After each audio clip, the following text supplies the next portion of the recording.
Hey everybody, welcome back to Habitat Kitchen. I'm Andrew Beauchamp, and today we're gonna whip up some hummus. I'm not gonna be using a recipe for this. Let's see what we can learn today. One thing that's really important when making hummus, I personally think it's the main flavor in hummus, and that is the tahini. Now tahini is pretty much a type of nut butter made out of sesame seeds. We're gonna need about a quarter cup right into the food processor.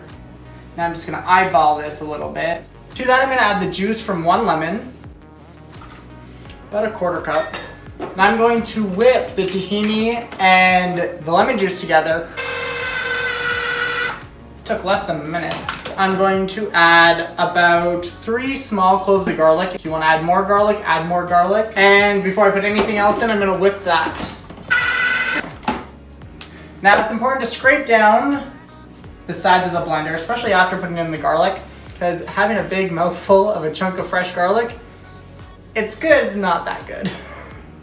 Now we're gonna add the main body that is hummus, which is chickpeas. Now, what I think is kind of important if you want a really creamy hummus is to de-skin these chickpeas. And it's so easy to get them out of the skin. You just pinch on the end and they usually go flying right out. It's a long, tedious step. You can totally skimp it.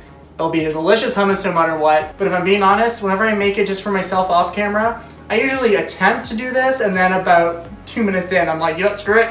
All in the blender, there it goes. So I'm just gonna add these in. This is just 1 can of chickpeas. And now let's whip up the chickpeas, and then we'll add our oil and the last little bit of our seasonings.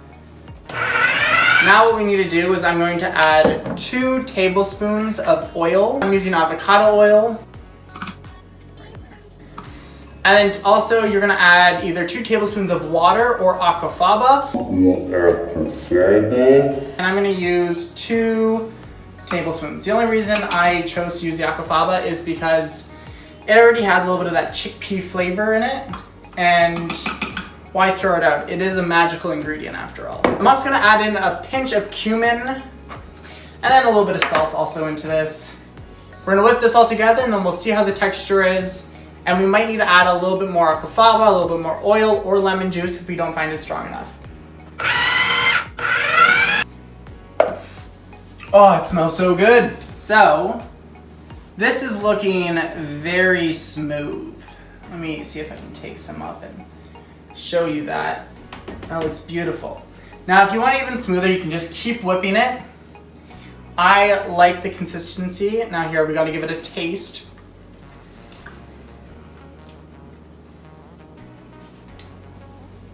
You know what? I think the only thing it needs is just a tiny pinch more of salt. And I think we're good. Just a little bit more. Give that one more quick blend. Now, to actually taste this properly, and the reason why I made it today, the hummus, is because I just picked all of my peppers from my garden.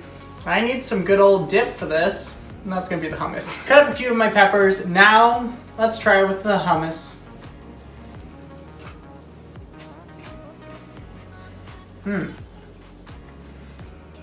Gotta try this pepper too. I'm gonna have to try all the peppers with the hummus.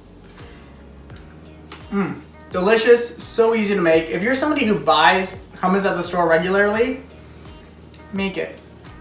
Such an easy thing to save money on. And the best thing about hummus is you can make it your own. You can add, roasted garlic. You can add roasted peppers to it.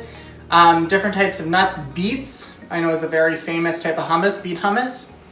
Is it really that popular? Stop trying to make beet hummus happen. It's not going to happen, Andrew. And it's just so simple and so delicious. Tell me in the comments down below how you like to make your hummus. And don't forget to like and subscribe. Till next time, guys. Stay hungry.